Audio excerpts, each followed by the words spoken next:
আসল আসতেছে বাবা। তখন যত ভালো পাগলামি কইল, এটা তো নকল পাগলামি, আসল পাগলামি তো সামনে।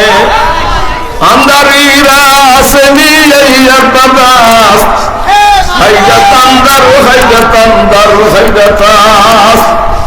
বিশেষ করে সাবিরা তরিকার ভিতরে যারা মুরিদ হয়েছে বাবা, এই আসল পাগল গুলার যে অবস্থা দেখবেন, দেখলে মানুষ শুধু আশ্চর্য আর আশ্চর্যই হইবে।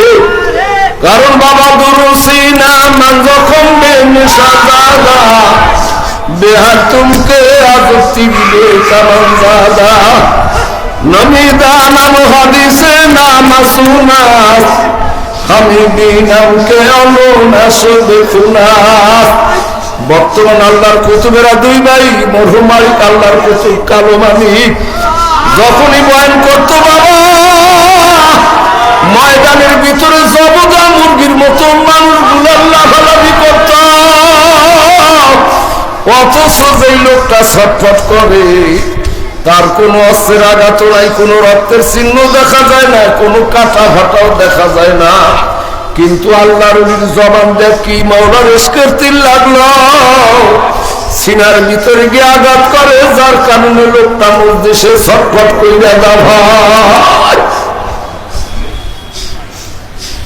হুজুরে বয়ান করবে, এক কথার ভিতরে তাসির। আরে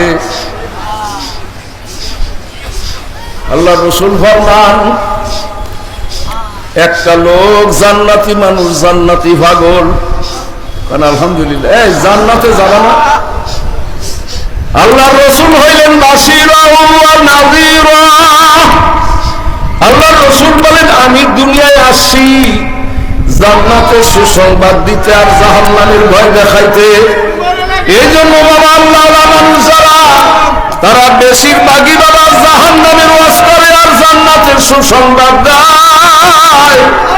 কারণ জান্নাতের আশায় আর জাহান্নামের ভয় যদি থাকে দিলের ভিতরে, ওই মানুষগুলো নেকামল করবে।